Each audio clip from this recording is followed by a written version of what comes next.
नमस्कार. श्रीमद भगवद्गीता भाग 24. सुखाचे शारीरिक, मानसिक आणि बौद्धिक असे भेद लक्षात घेतले पाहिजेत. शारीरिक सुखाला, ज्याला आपण फिजिकल प्लेजर म्हणू, विषय सुख असं नाव दिलेलं आहे.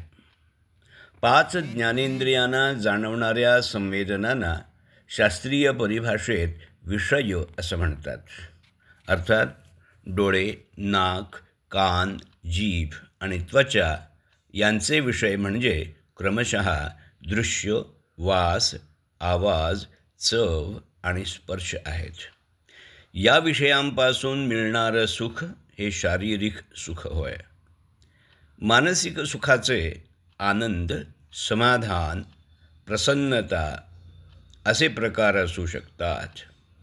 उदाहरण द्यायची झाली तर बऱ्याच वर्षांनी एखादा मित्र भेटल्यानंतर होणारा आनंद, एखादं सत्कृत्य केल्यानंतर मिळणारं समाधान किंवा मंदिरात आपल्या आराध्य देवतेचं डोळे भरून दर्शन घेतल्यानंतर मिळणारी प्रसन्नता हे मानसिक आनंद आहेत.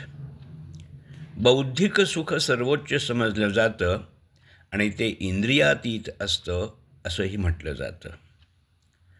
आपण आपल्या आत्म्याची ओळख करून घेऊन आत्मरंगी रंगले मन अशी अवस्था म्हणजे सुखाचे अंतिम शिखर, तेच आत्यंतिक सुख असं वर्णन गीतेत केलेलं आहे.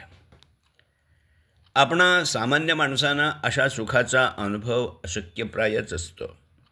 परंतु संगीत, साहित्य आणि इतर कलांच्या द्वारा नवनिर्मिती करताना तन्मय होऊन स्वतःला विसरण्याचा आनंद, तसंच यांचा रसास्वाद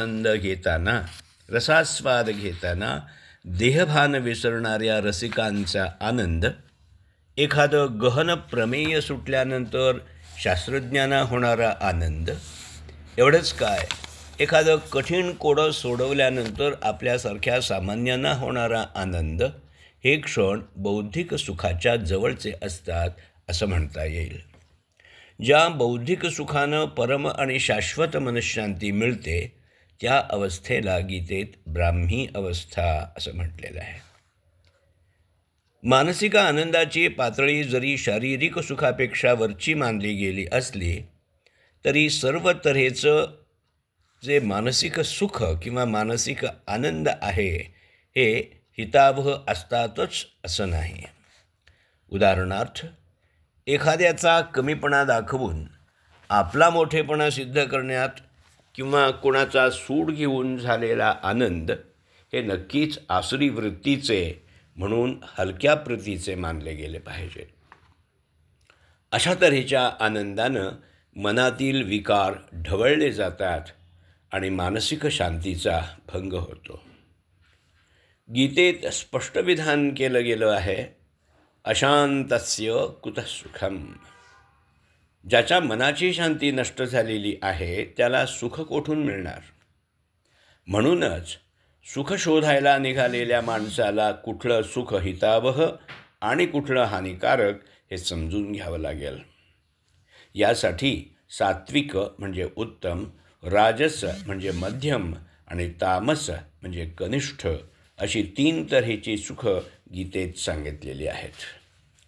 जे प्रारंभी विषासारखं म्हणजे नको वाटणारं, पण जे शेवटी अमृतासारखं म्हणजे दीर्घकाल टिकणारं, असं स्वतःच्या बुद्धीच्या प्रसन्नतेनं मिळवलेलं सुख ते सात्विक सुख असं म्हटलं आहे. ही प्रसन्नता मनातील काम, क्रोध, अहंकार, मत्सर, लोभ, द्वेष इत्यादी विकार नाहीसे झाल्याशिवाय येत नाही. लोभ, अहंकार, द्वेष इत्यादी भावना आवरून धरायच्या हे अत्यंत कठीण काम असल्यामुळे सुरुवातीला हे नकोसं वाटतं. पण एकदा केव्हा तरी मी, मला, माझं याच्या पलीकडे जाऊन एखाद्या परक्यासाठी प्रेमानं काहीतरी करून पहा. मग ते द्रव्य देण्यापासून रक्तदानापर्यंत दान असेल, वृद्धाश्रमासाठी दिलेला वेळ असेल, अपंगांची केलेली सेवा असेल किंवा नाम सारख्या निस्वार्थ भावनेनं दुःखितांचे अश्रू पुसण्याच्या कामात हातभार असेल. परंतु असं करताना मानसन्मान, प्रशंसा, प्रसिद्धी अशी कोणत्याही तऱ्हेची अपेक्षा मनात ठेवू नका.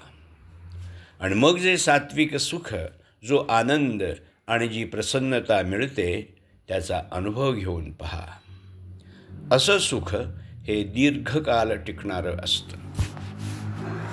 क्रमशः लेखक डॉक्टर विजय पांडुरंग जायदे, वाचक डॉक्टर अमृत राघवेंद्र यार्ती.